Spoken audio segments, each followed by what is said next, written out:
Imaginez ceci. Vous passez toute votre vie à essayer de vous intégrer.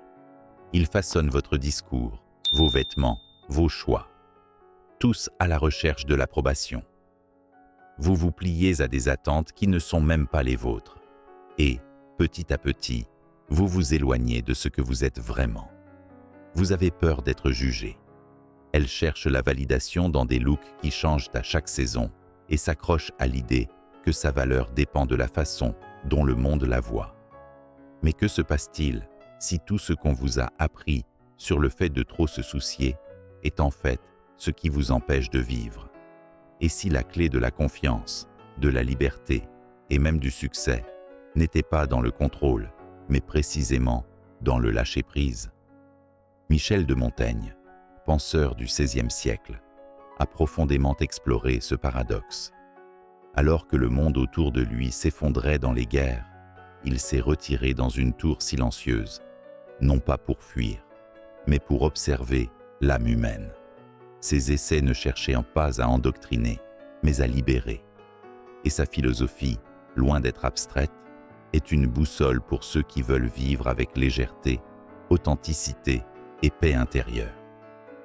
Montaigne a remis en question ce que nous entendons par succès, s'est interrogé sur la nécessité de plaire et a indiqué la voie de la sérénité, du détachement. Dans cette vidéo, nous allons passer en revue cette façon. Regardons l'anxiété de plaire, la peur de l'échec, l'addiction au contrôle. Et, avec Montaigne comme guide, découvrez ce qui se passe lorsque vous cessez tout simplement de vous soucier de ce dont vous ne vous êtes jamais vraiment soucié. Dès notre plus jeune âge, on nous apprend à croire que si nous contrôlons tout, nous serons en sécurité. Sûrs de l'erreur, du jugement, de l'échec, comme si la vie était une équation exacte et qu'il suffisait d'efforts, de planification et de soucis pour que tout soit en ordre. Mais Montaigne, observant la condition humaine avec des yeux sereins et sans illusion, a vu quelque chose que peu ont le courage d'admettre. Le contrôle est, le plus souvent, un fantasme. Nous vivons dans une tentative constante de maîtriser l'incontrôlable, ce que les autres pensent, ce qui peut arriver, comment nous serons perçus. Et dans cet effort herculéen, nous dépensons notre énergie la plus vitale, qui pourrait être concentrée sur la création, la présence et l'amour. Montaigne faillit mourir dans un accident à cheval, et cette expérience le confronta à la fragilité absolue de la vie. Il comprenait qu'aucune planification, aucune précaution, aucune inquiétude obsessionnelle ne l'aurait sauvé de cet accident. Et, paradoxalement, c'est à ce moment-là que quelque chose s'est allumé dans son âme. Vivre, ce n'est pas contrôler. Vivre, c'est accepter le flux. Il a écrit « Ma vie a été pleine de terribles malheurs, dont la plupart ne se sont jamais produits. » Cette simple phrase désarme toute une mentalité moderne. Quelle est votre angoisse pour des scénarios qui ne se sont jamais matérialisés? Combien de nuits avez-vous perdu à essayer de prédire l'avenir ou de corriger le passé? Combien de dialogues avez-vous répétés dans votre tête, dans l'espoir de contrôler des réactions qui ne sont jamais venues? La vérité est que l'effort de contrôle nous éloigne de la réalité, nous empêche d'écouter ce que la vie dit en ce moment. Et ironiquement, plus nous essayons de tenir les rênes, plus tout semble devenir instable. Montaigne nous invite à regarder cette obsession de la tendresse, puis à nous en libérer doucement. Parce que la vie, dans son essence, n'est pas une machine à faire fonctionner. C'est un organisme vivant, plein de surprises, et ne s'épanouit que pour ceux qui ont le courage de danser avec l'imprévisible. Il y a une force invisible qui guide silencieusement beaucoup de nos pas. Le désir d'être accepté. Depuis l'enfance, nous avons appris que l'approbation est une récompense, un regard de fierté, un éloge, un signe d'appartenance. Et donc, petit à petit, nous commençons à construire notre identité autour de ce qui plaît aux autres. Mais Michel de Montaigne a observé, avec une précision tranchante, que ce chemin mène à un labyrinthe intérieur, car lorsque nous vivons selon l'acceptation de l'autre, nous perdons le contact avec ce qui est vraiment à nous. Il écrivait pour se comprendre, pas pour convaincre. Il ne recherchait pas les applaudissements, mais l'authenticité. Et c'est peut-être pour cela que ces textes résonnent si profondément jusqu'à ce jour, parce que Montaigne a eu le rare courage de penser par lui-même dans un monde qui réclamait à grands cris la conformité. La recherche de validation est subtile, presque imperceptible. C'est dans le choix des vêtements, dans l'omission d'un avis, dans l'adaptation constante à l'environnement. Nous ne voulons pas nous déranger, nous ne voulons pas décevoir, mais en évitant l'inconfort de l'autre, nous nous mettons en prison. Et le plus tragique, c'est que cette validation, lorsqu'elle arrive enfin, ne nous satisfait pas, parce qu'elle n'était pas dirigée contre notre vrai moi, mais contre le masque que nous portons pour être acceptés.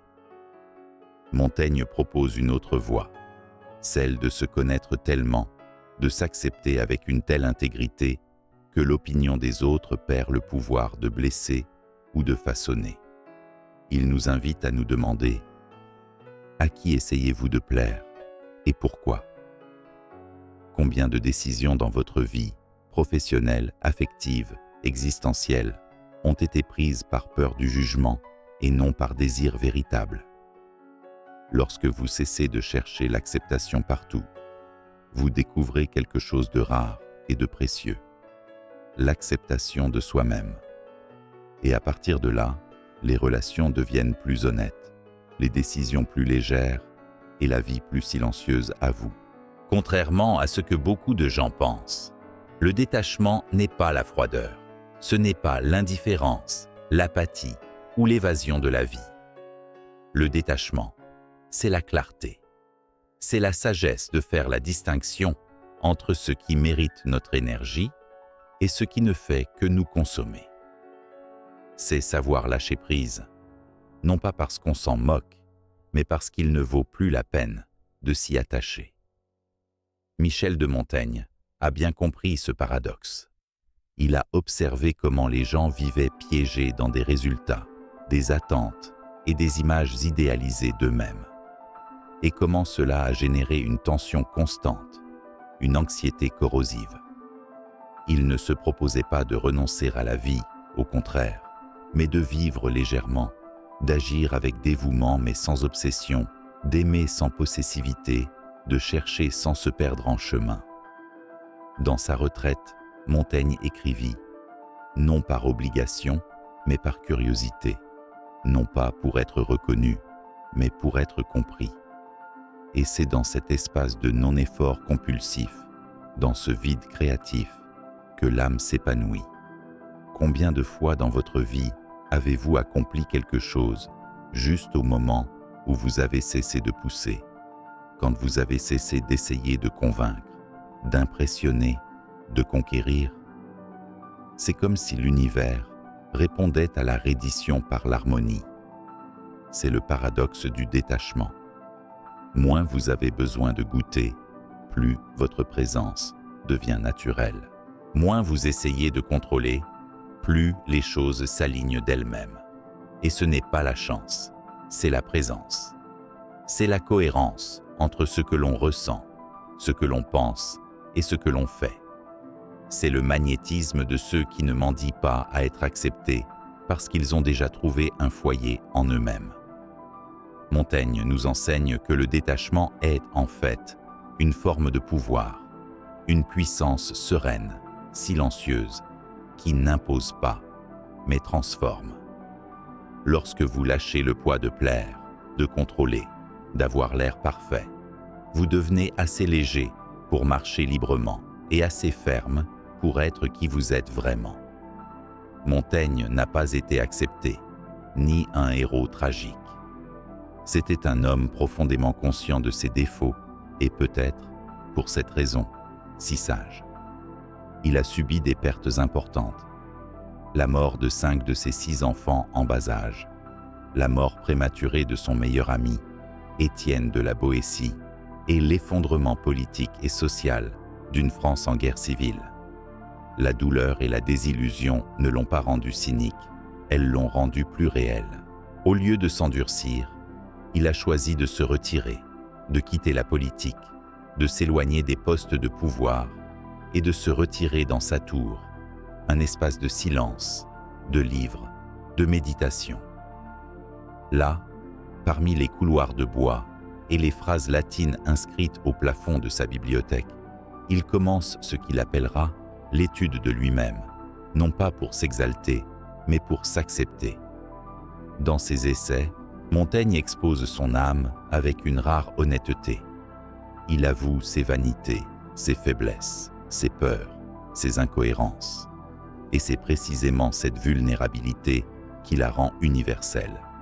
Il écrit « Je ne me rétracte pas entièrement, seulement comme je me vois en ce moment ». Cette phrase porte en elle une vérité libératrice. Personne n'est constant, personne n'est parfait, et tout est en mouvement. Accepter cela, c'est abandonner l'armure. C'est cesser de mettre en scène une version idéale de soi-même pour, enfin, habiter sa propre humanité. Dans le monde d'aujourd'hui, où tout le monde semble se disputer une image de réussite, de cohérence et de perfection, Montaigne apparaît comme un antidote. Il nous rappelle qu'être humain, c'est se contredire, que changer d'opinion est un signe de vie intérieure et qu'accepter l'imperfection ne nous affaiblit pas, mais nous libère.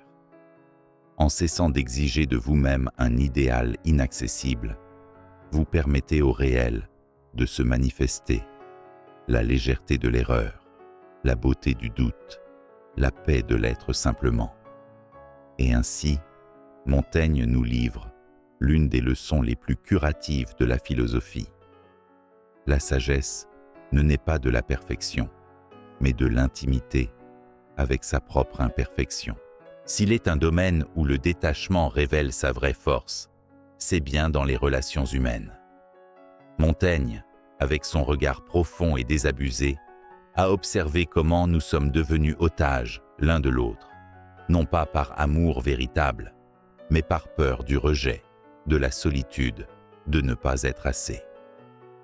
Combien de fois avez-vous essayé de modeler quelqu'un à votre image? Combien de fois avez-vous été frustré parce que l'autre n'a pas été à la hauteur d'une attente dont il ne connaissait peut-être même pas l'existence? Le philosophe a compris que la souffrance. Michel de Montaigne, dans son ouvrage Essai, a écrit avec tendresse sur son amitié avec la Boétie. Une connexion qui n'exigeait pas, elle était juste. Une amitié libérée de la possessivité, elle a été pour Montaigne une révélation de ce qui est possible quand on aime quelqu'un sans chercher à le posséder. Il nous propose un idéal rare, des relations basées sur la présence et non sur la demande, dans la livraison, non dans la domination.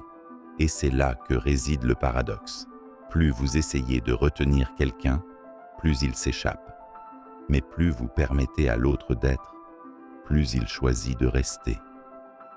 La liberté dans les relations ne signifie pas l'absence de lien, mais le refus de transformer l'autre en miroir de ses insécurités. Montaigne nous enseigne que la vraie rencontre entre deux âmes se produit lorsque les deux marchent côte à côte, non par obligation, mais par choix. Et cette liberté est magnétique.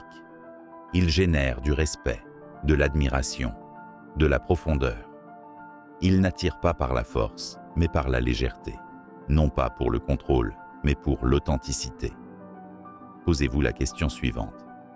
Combien de vos relations sont basées sur la peur de manquer quelque chose et non sur la joie de partager? La réponse peut blesser, mais elle peut aussi libérer.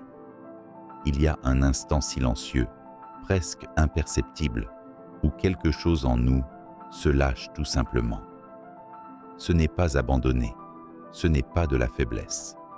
C'est une sorte de sagesse qui ne vient pas de la raison, mais d'un épuisement sacré.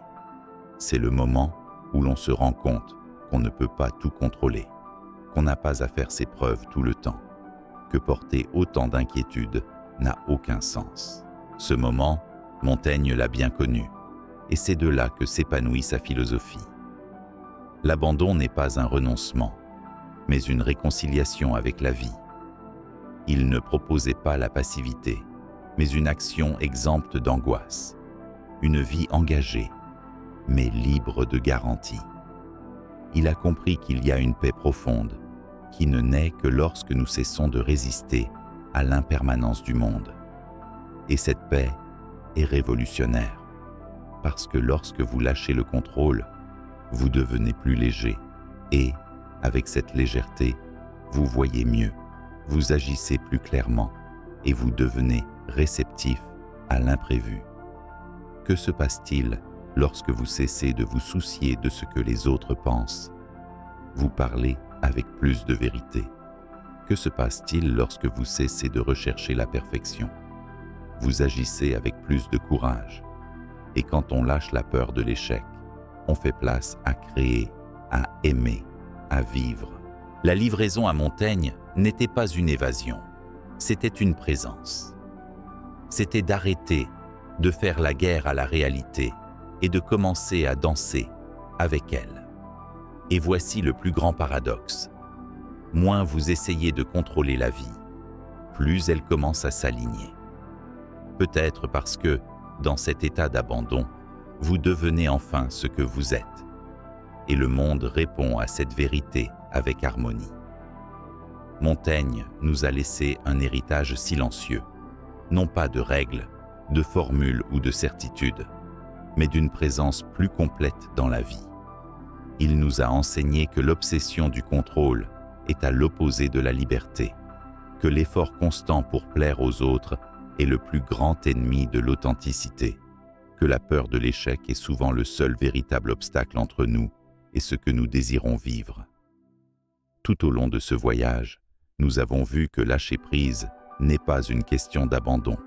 Il s'agit de faire confiance, c'est de sortir du devant de la scène et de laisser la vie révéler sa chorégraphie. Et voici le plus beau mystère de tous. Lorsque vous cessez de vous soucier de ce qui n'a pas d'importance, ce qui compte commence à s'épanouir. Lorsque vous lâchez prise de la peur, le courage vient.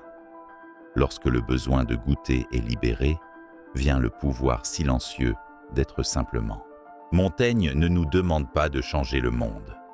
Il nous invite à changer la façon dont nous nous habitons. Et lorsque cela se produit, le monde qui nous entoure change aussi. Et vous, à quoi vous accrochez-vous encore si fort que cela a déjà commencé à vous faire mal? Que pourrait-il se passer si, pendant un instant, vous lâchez prise? Partagez dans les commentaires votre expérience du détachement, de l'acte de lâcher prise. Peut-être qu'en racontant votre histoire, vous aiderez d'autres personnes.